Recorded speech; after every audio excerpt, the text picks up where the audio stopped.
আসসালামু আলাইকুম সুপ্রিয় শিক্ষার্থীবৃন্দ, সবাই ভালো আছো এই আশা ব্যক্ত করে আজকে আমাদের অনলাইন শ্রেণী কার্যক্রম শুরু করছি।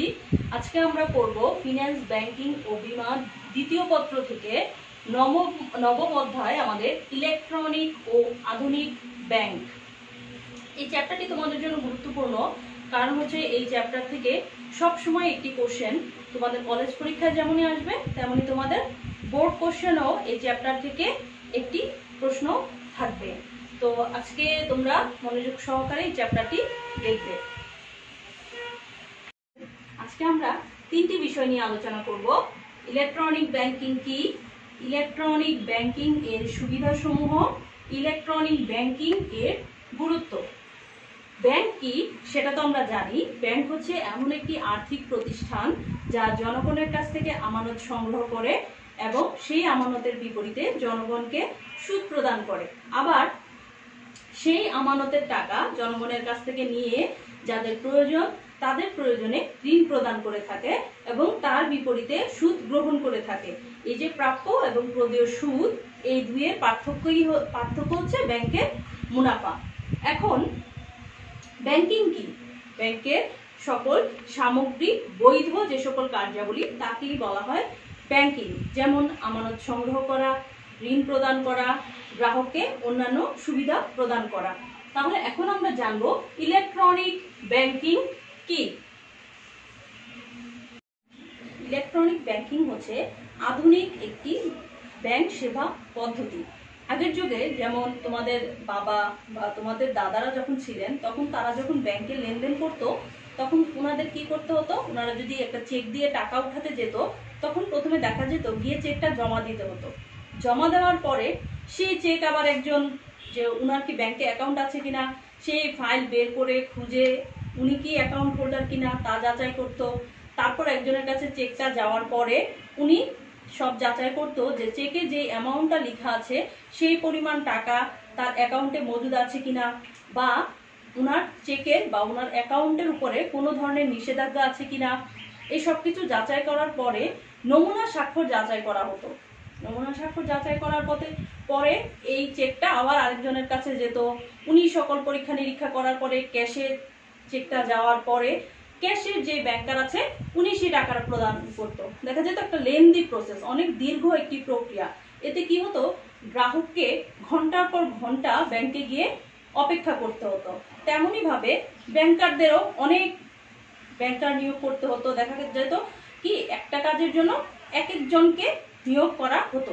তো সমস্ত প্রক্রিয়াটাই অনেক লেন্দি ছিল। আবার যাদের আত্মীয় স্বজন ভাই বাবা দেশের বাইরে থাকে তাদের ক্ষেত্রে কি হয়, তাদের ক্ষেত্রে দেশের বাইরেতে যখন টাকাটা পাঠাতো তখন সেই টাকা কালেক্ট করতে করতে দেখা যেত টাকাটা আমার লাগবে 1-2 দিনের মধ্যে, কিন্তু সেই টাকা সংগ্রহ করতে করতে 1 থেকে 2 মাস সময় লেগে যেত। আবার ব্যাংকিং গুলা কি ছিল, শহর কেন্দ্রিক ছিল, গ্রাম কেন্দ্রিক ছিল না। শহরে থাকার কারণে গ্রামে যারা ছিল ওরা আবার শহরে এসে সেই টাকা সংগ্রহ করতে হতো।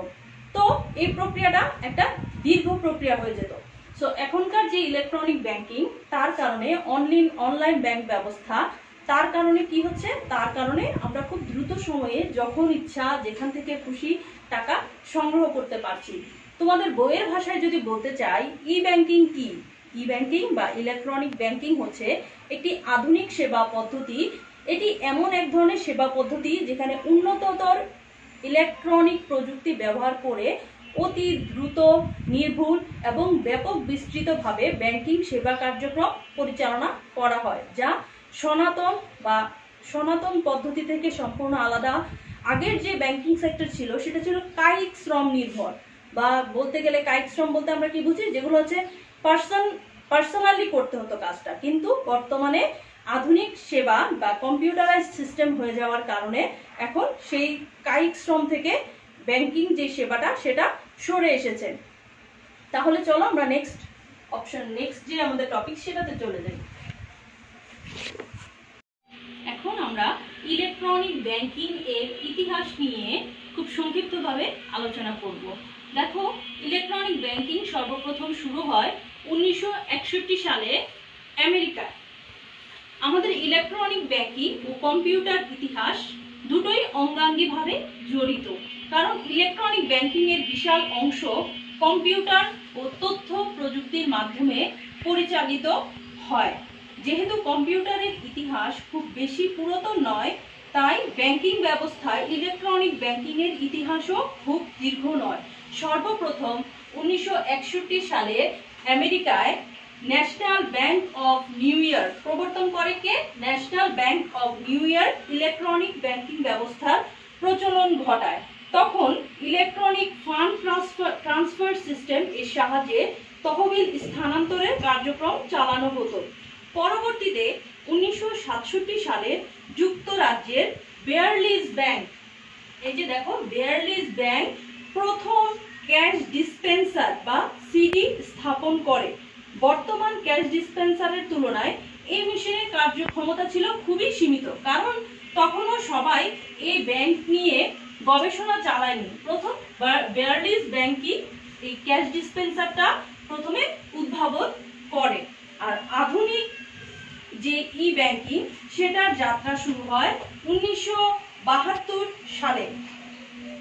1972 সালে লয়েডস ব্যাংক প্রথম অনলাইন ক্যাশ পয়েন্ট মেশিন স্থাপনের মাধ্যমে আধুনিক ব্যাংকিং যুগের সূচনা করে।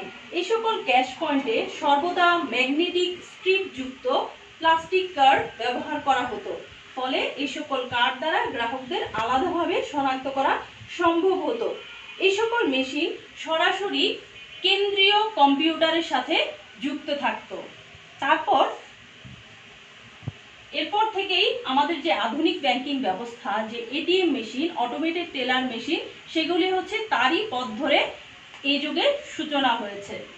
তো দুই পক্ষ থেকে হয়, মালিকদের দৃষ্টিকোণ থেকে এবং গ্রাহকদের দৃষ্টিকোণ থেকে। মালিকদের দৃষ্টিকোণ থেকে প্রথম যে গুরুত্বটি আছে সেটা হচ্ছে উন্নত সেবা প্রদান। মালিকরা ইলেকট্রনিক ব্যাংকিং ব্যবস্থা প্রবর্তনের কারণে অনেক ধরনের উন্নত সেবা প্রদান এখন তাদের পক্ষে সম্ভব হচ্ছে। খুব দ্রুত এবং নির্ভুলভাবে গ্রাহকদের সেবা প্রদান করতে পারছে ব্যাংকগুলো। কারণ আগের যুগে দেখা যেত যে ফাইলিং সিস্টেমের কারণে লিপিবদ্ধ করতে গিয়ে ব্যাংকারদের দ্বারা অনেক সময় ভুল হয়ে যেত, যার কারণে যেহেতু ম্যানুয়ালি ভুল হওয়ার সম্ভাবনা থেকেই যেত, কিন্তু এখন কম্পিউটারাইজড সিস্টেমের কারণে সেই ভুলগুলো হচ্ছে না এবং গ্রাহকদের প্রত্যেকটা হিসাব সাথে সাথে কম্পিউটার ইনপুট দিয়ে দেওয়ার কারণে সেই হিস্ট্রিগুলা, সেই যে লেনদেনের যে ইতিহাস, সেগুলা কম্পিউটারে থেকে যাচ্ছে, ম্যানুয়ালি কোথাও ইনপুট দেওয়ার দরকার হচ্ছে না। এর কারণে ব্যাংকের সুনাম দিন দিন বৃদ্ধি পাচ্ছে। আর এরূপ সুনাম ব্যাংকের জন্য নিঃসন্দেহেই একটা ভালো দিক, কারণ আমরা সুনাম করেছি, অ্যাকাউন্টিংও করেছি, আমাদের ফিনান্সেও করেছি, যে সুনাম হচ্ছে যে কোনো প্রতিষ্ঠানের একটি গুরুত্বপূর্ণ সম্পদ। এরপরে প্রশাসনিক ব্যয় হ্রাস, নাম্বার 2 হচ্ছে প্রশাসনিক ব্যয় হ্রাস। কিভাবে এই ব্যয় হ্রাস সম্ভব হয়েছে? আগে যেমন ম্যানুয়াল বেসড হওয়ার কারণে ব্যাংকের যে মালিক পক্ষ ছিল তাদেরকে অনেক বেশি ব্যাংকার নিয়োগ দিতে হতো, কারণ অনেক কিছু লিপিবদ্ধ করতো, এক একজন এক এক কাজে লিপ্ত ছিল। এখন যেহেতু সবকিছু কম্পিউটার বেসড হয়ে গেছে, অনেক কাজই কম্পিউটারের মাধ্যমে সম্ভব হচ্ছে, ফলে অনেক কম জনশক্তি নিয়োগ করে বেশি কাজ করা যায়। এর ফলশ্রুতিতে প্রশাসনিক ব্যয় যথেষ্ট হ্রাস পেয়েছে। তারপর হচ্ছে বিবিধ আয় বৃদ্ধি। ইলেকট্রনিক ব্যাংকিং এর কারণে ব্যাংকারদের যে অন্যান্য আয় আছে সেগুলা এখন বৃদ্ধি পেয়েছে। যেমন ধরো এই যে আমাদেরকে ব্যাংক কি করে, ডেবিট কার্ড, ক্রেডিট কার্ড এগুলা ইস্যু করে, তার বিপরীতে ব্যাংক কি করে, একটা চার্জ নেয়। এক সময় ব্যাংকের যে মুনাফার যে খাত ছিল সেটা ছিল শুধুমাত্র ঋণের সুদ, কিন্তু বর্তমানে ইলেকট্রনিক ব্যাংকিং এর সুবাদে debit card fee, credit card fee, online banking fee, অর্থ স্থানান্তরের কমিশন ইত্যাদি বিবিধ আয়, সুদ বা লাভ আয়ের পাশাপাশি গুরুত্বপূর্ণ হয়ে উঠেছে। এরপরে 4 নম্বরে আছে মুনাফার পরিমাণ বৃদ্ধি। কিভাবে মুনাফার পরিমাণটা বৃদ্ধি পেল? ইলেকট্রনিক ব্যাংকিং ব্যবস্থা প্রবর্তনের কারণে সেবার মান ও দক্ষতা যেমন বৃদ্ধি পেয়েছে, তেমনি কমেছে প্রশাসনিক ব্যয়। আগে যেমন আয়ের বেশিরভাগই চলে যেত সেই খরচ বহন করতে, কিন্তু বর্তমানে যেহেতু কম্পিউটারাইজ সিস্টেম হয়ে গেছে, তাদের ব্যাংকার কম নিয়োগ করতে হচ্ছে, সেই লাভগুলো তারা তাদের কর্মচারীদের মাধ্যমে বন্টন করতে পারছে। তারপর প্রতিযোগিতার সামর্থ্য বৃদ্ধি। বর্তমান যে ব্যাংকিং ব্যবস্থা সেটা হচ্ছে প্রতিযোগিতার, কারণ অনেক অনেক ব্যাংক, অসংখ্য ব্যাংক আমাদের দেশে তাদের ব্যবসায় পরিচালনা করে যাচ্ছে, কিন্তু এই গ্রাহকদের ধরে রাখার জন্য তাদেরকে নতুন নতুন সেবা সামনে নিয়ে আসতে হচ্ছে। এই সেবা আনতে গিয়ে দেখা যাচ্ছে যে এক এক ব্যাংক এক এক ধরনের আধুনিক ব্যাংকিং অস্ত্র নিয়ে সামনে হাজির হচ্ছে। কিভাবে গ্রাহকদের আকৃষ্ট করা যায় সেই চিন্তাই তাদের হচ্ছে মুখ্য চিন্তা। নতুন নতুন সেবা ব্যবস্থার প্রবর্তনের ফলে ব্যাংকগুলোর গ্রাহক আকর্ষণের ক্ষমতা যেমনই বেড়েছে, তেমনি অন্যদের তুলনায় নিজস্ব দক্ষতার উন্নয়ন ও বিকাশেরও সুযোগ সৃষ্টি হয়েছে। তারপরে হচ্ছে কাগজ নির্ভরতা হ্রাস। আগেই আমরা বলেছিলাম যে আগে ব্যাংকগুলো ছিল কাগজ বা ফাইল নির্ভর, সবকিছুই তাদের কাগজে বা ফাইলে লিপিবদ্ধ করে রাখতে হতো। যখনই একটা লেনদেন হতো সাথে সাথে সঙ্গে সঙ্গে তাদের ফাইলিং করে রাখতে হতো, ফাইলে লিপিবদ্ধ করে রাখতে হতো। কিন্তু বর্তমানে কম্পিউটারাইজ সিস্টেম হওয়ার কারণে কম্পিউটারে জাস্ট একটা ইনপুট দেওয়ার মাধ্যমে, একজন গ্রাহকের অ্যাকাউন্ট নাম্বার ইনপুট দেওয়ার মাধ্যমে তার সব ইনফরমেশন ব্যাংকারের সামনে চলে আসে। সে দেখতে পাচ্ছে যে গ্রাহকের নমুনা স্বাক্ষর থেকে শুরু করে তার অ্যাকাউন্টে কত টাকা আছে, লাস্ট কত টাকা ট্রানজ্যাকশন হয়েছিল, পরবর্তীতে আরো কত টাকা বাকি আছে, সবকিছুই হচ্ছে এই কম্পিউটারাইজ সিস্টেমের মাধ্যমে সে দেখতে পাচ্ছে। আর আগের যুগের যে লেজার ও ফাইলে সংরক্ষণ করা হতো সেই কাগজ নির্ভরতা এখন হ্রাস পেয়েছে। তারপর হচ্ছে লাস্ট ওয়ান, অভ্যন্তরীণ পরিবেশের উন্নয়ন।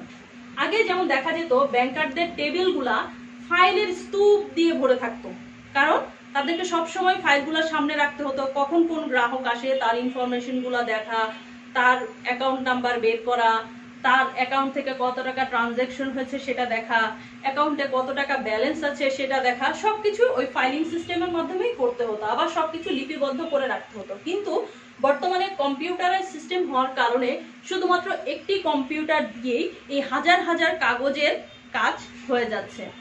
তাহলে চলো আমরা এবার জানবো যে গ্রাহকদের দৃষ্টিকোণ থেকে ইলেকট্রনিক ব্যাংকিং এর গুরুত্ব। গ্রাহকদের দৃষ্টিকোণ থেকে ইলেকট্রনিক ব্যাংকিং এর প্রথম গুরুত্ব হচ্ছে সময়ের সাশ্রয়। এই যে ইলেকট্রনিক ব্যবস্থা বা কম্পিউটারাইজ সিস্টেমের কারণে গ্রাহকদের সময় অনেক বেশি সাশ্রয় হচ্ছে।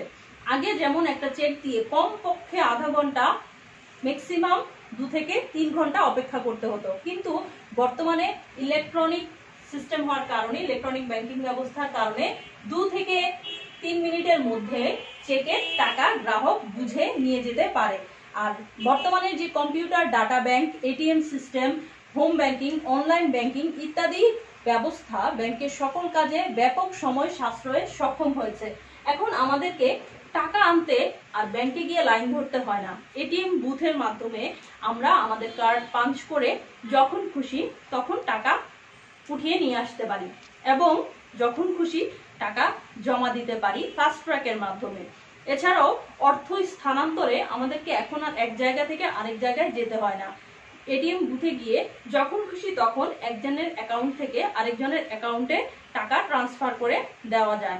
এছাড়াও আমরা যদি শপিং করতে চাই সেক্ষেত্রে আমাদের ব্যাংকে গিয়ে টাকা উঠাতে হয় না, কার্ড পাঞ্চ করার মাধ্যমে সহজেই আমরা পেমেন্ট ক্লিয়ার করে দিতে পারি। তারপর হচ্ছে দ্রুত অর্থ স্থানান্তর। অনলাইন ব্যাংকিং ব্যবস্থায় হিসাব যেখানে খোলা হোক না কেন এরূপ নেটওয়ার্কের অধীন ব্যাংক বা এর যে কোনো শাখা থেকে সহজেই অর্থ উত্তোলন করা যায়। এরূপ ব্যাংকিং এর সুবাদে দ্রুত এক স্থান থেকে অন্য স্থানে অর্থ প্রেরণ সম্ভব।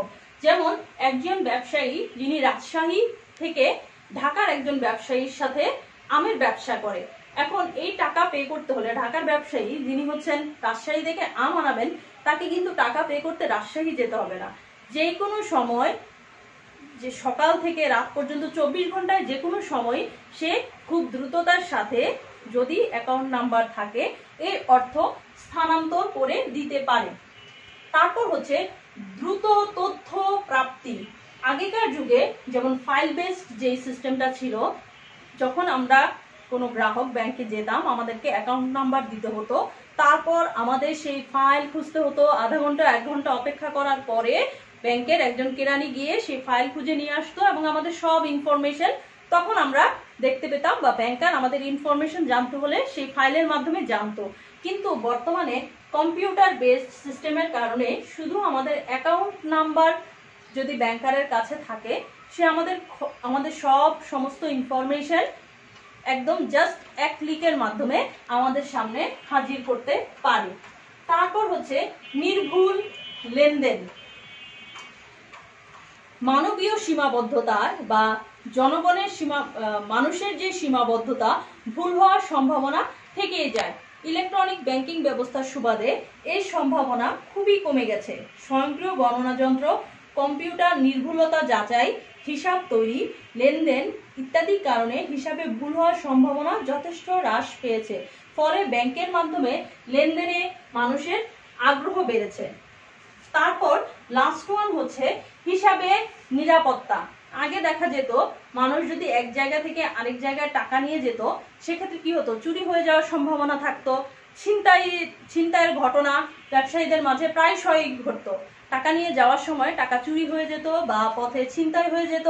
কিন্তু বর্তমানে এই যে সিস্টেম, ইলেকট্রনিক ব্যাংকিং ব্যবস্থার কারণে এই চুরির ঘটনা অনেকাংশে কমে গিয়েছে। কারণ এখন মানুষ আর ক্যাশ টাকা নিয়ে ব্যবসা করে না, বা শপিংয়ে গেলেও তাদের পকেটে কখনোই ক্যাশ টাকা থাকলেও খুব অল্প পরিমাণে থাকে। কারণ এই যে ইলেকট্রনিক ব্যাংকিং সিস্টেম এখন আমাদেরকে অনেক ধরনের কার্ড ইস্যু করে, যার মাধ্যমে আমরা খুব দ্রুত এবং নিরাপত্তার সাথে এই লেনদেনগুলো সম্পাদন করতে পারি। চলো এরপর আমরা আমাদের নেক্সট টপিকে চলে যাই। ইলেকট্রনিক ব্যাংকিং এর সেবাসমূহ, অনেকগুলো সেবা বা সার্ভিস ইলেকট্রনিক ব্যাংকিং এর মাধ্যমে প্রদান করা হয়। আমি গুরুত্বপূর্ণ কয়েকটা নিয়ে আলোচনা করছি। স্বয়ংক্রিয় গণনা যন্ত্র বা automated teller machine, one stop service, credit card, debit card, online banking, স্বয়ংক্রিয় নিকাশ ঘর এবং মোবাইল ব্যাংকিং। প্রথমেই অটোমেটেড টেলার মেশিন বা স্বয়ংক্রিয় গণনা যন্ত্র। এটি হচ্ছে মানুষবিহীন স্বয়ংক্রিয়ভাবে পরিচালিত হিসাব লেনদেন ব্যবস্থা। গ্রাহকের হিসাব থেকে কার্ডের মাধ্যমে অর্থ উত্তোলন, এক হিসাব থেকে অন্য হিসাবে অর্থ স্থানান্তর, ঋণের অর্থ পরিশোধ ইত্যাদি কাজে এই স্বয়ংক্রিয় পদ্ধতি অত্যন্ত সহজে ও দ্রুত নির্ভুলভাবে পরিচালনা করা যায়। এই সুবিধা গ্রহণের জন্য গ্রাহককে চুম্বকীয় শক্তি সম্পন্ন একটি কার্ড প্রদান করা হয় এবং একটি আলাদা pin number, personal identification number প্রদান করা হয়, যার মাধ্যমে গ্রাহক এই কার্ডটি পরিচালনা করে উক্ত সেবাগুলা পেতে পারে। তারপর হচ্ছে one stop service. One stop service হচ্ছে যখন একজন গ্রাহক একজন ব্যাংকারের কাছে গিয়েই তার সমস্ত সেবা সমূহ গ্রহণ করতে পারে, সেটাকে বলা হয় ওয়ান স্টপ সার্ভিস। আগের দিনে অর্থ উত্তোলনের জন্য চেক জমা দিলে তারপর টোকেন ইস্যু করা হতো, তারপর আরেকজন কর্মকর্তা নমুনা স্বাক্ষর মিলাতো, আরেকজন লেজার বইয়ে এন্ট্রি দিত, তারপর ক্যাশ কর্মকর্তা টাকা প্রদান করত। অনেক কর্মী এই অর্থ প্রদানের সাথে জড়িত থাকতো। কিন্তু বর্তমানে চেক জমা দিলে ব্যাংক কর্মকর্তা কম্পিউটারের মাধ্যমে স্বাক্ষর যাচাই করে অ্যাকাউন্টে পর্যাপ্ত পরিমাণ টাকা আছে কিনা সেটা যাচাই করে টাকা খুব দ্রুততার সাথে প্রদান করে দেয়। এতে গ্রাহকের মূল্যবান সময় ও কষ্ট উভয়ই লাঘব হয়েছে। এরপর দেখো যেটা আছে সেটাকে বলা হয় ক্রেডিট কার্ড, যার মাধ্যমে গ্রাহক শুধু তার লেনদেনই করতে পারে না, বরং অর্থ ক্রেডিট বা ঋণ হিসেবে নিতে পারে। সেজন্য এর নাম হচ্ছে ক্রেডিট কার্ড। এটি ব্যাংক সরবরাহকৃত একটি প্লাস্টিক কার্ড। এটিএম বুথ থেকে অর্থ উত্তোলন, নির্দিষ্ট মার্চেন্ট প্রতিষ্ঠান থেকে পণ্য ও সেবা ক্রয়ে এই কার্ড ব্যবহার করা যায়। ঋণ গ্রহণের সামর্থ্য রয়েছে এমন গ্রাহকদেরকে এই কার্ড সরবরাহ করা হয়। একজন গ্রাহক কত টাকা পর্যন্ত ঋণ নিতে পারবে তার একটি সীমা নির্ধারণ করে দেওয়া থাকে, একে বলা হয় ঋণ সীমা। সেই গ্রাহক ওই সীমা পর্যন্ত যে কোনো ধরনের লেনদেনে বা পণ্য ক্রয়ে এই কার্ড ব্যবহার করতে পারে। নাম্বার 4 হচ্ছে ডেবিট কার্ড। ইউজুয়ালি আমরা যে কার্ডটা দেখি সেটাকে বলা হয় ডেবিট কার্ড। আমি তোমাদেরকে ক্লাসেও কয়েকবার এই কার্ডটা দেখিয়েছি। এই কার্ড কি কাজে ব্যবহার করা যায়? এটিও ব্যাংক কর্তৃক সরবরাহকৃত একটি প্লাস্টিক কার্ড, যার মাধ্যমে আমরা অর্থ স্থানান্তর করতে পারি। যে কোনো ধরনের শপিং যখন আমরা শপিংয়ে যখন যাই, সেই শপিংগুলা লেনদেনগুলা আমরা ডেবিট কার্ডের মাধ্যমে সম্পাদন করতে পারি। নাম্বার 5 হচ্ছে অনলাইন ব্যাংকিং। অনলাইন ব্যাংকিং সেবাটা কি? অনলাইন ব্যাংকিং হচ্ছে কোনো একক ব্যাংকের একাধিক শাখা বা একাধিক ব্যাংকের বিভিন্ন শাখার মধ্যে কম্পিউটার প্রযুক্তি নির্ভর একটি নেটওয়ার্ক ব্যবস্থা। এক্ষেত্রে নেটওয়ার্কের অধীনে ব্যাংকের যে কোনো শাখায় গিয়ে একজন গ্রাহক তার ব্যাংক হিসাবের সুবিধা গ্রহণ করতে পারে, অর্থাৎ তাদের কম্পিউটারে উক্ত হিসাব বের করে লেনদেন সম্পাদন করতে পারে। অর্থ জমাদান, অর্থ সংগ্রহ, চেকের অর্থ সংগ্রহ ইত্যাদি নানান কাজে অনলাইন ব্যাংকিং সেবা কাজে লাগানো যায়। তারপর যেটা হচ্ছে সেটা আছে হচ্ছে আমাদের স্বয়ংক্রিয় নিকাশ ঘর বা ACH, automated clearing house service. এটা এমন একটা সমন্বিত ইলেকট্রনিক সেবা পদ্ধতি যেখানে বিভিন্ন প্রতিষ্ঠানের পরিশোধগুলো ইলেকট্রনিক উপায়ে বিনিময় ও নিষ্পন্ন করা হয়। এতে কাগজি লেনদেন ও সংশ্লিষ্ট প্রতিষ্ঠান সমূহের কাজের চাপ হ্রাস পায়। এতে ভুলভ্রান্তির সম্ভাবনাও কম থাকে। তারপর হচ্ছে আমাদের মোবাইল ব্যাংকিং, যেটা আমরা সবাই জানি। এটি হচ্ছে তারবিহীন টেলিকমিউনিকেশন ব্যবস্থা। মোবাইল হ্যান্ডসেট ব্যবহার করে ব্যাংকের সাথে যোগাযোগ প্রতিষ্ঠা করা যায়। বর্তমানে আমাদের যে অ্যাপসগুলো আছে, যেমন বিকাশ, রকেট, যেগুলো আমরা আছে সেগুলো কিন্তু মোবাইল ব্যাংকিং সেবা। এর মাধ্যমে আমরা কি করতে পারি?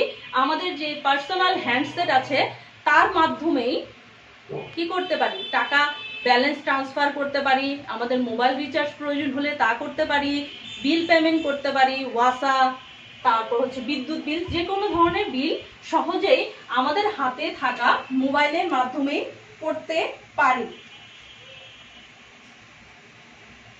তারপর এর মাধ্যমে কি করা যায়? এর মাধ্যমে একজন গ্রাহক একটা ব্যাংক প্রদত্ত ফর্ম পূরণ করে মোবাইল নম্বর প্রদান করতে হয়। অতঃপর এই মোবাইল নম্বর থেকে নির্দিষ্ট কোডের বিপক্ষে SMS করে সাথে সাথে তার হিসাবের ব্যালেন্স জানতে পারে, যা নতুন চেক কাটতে বা আর্থিক সিদ্ধান্ত নিতে সহায়তা করে।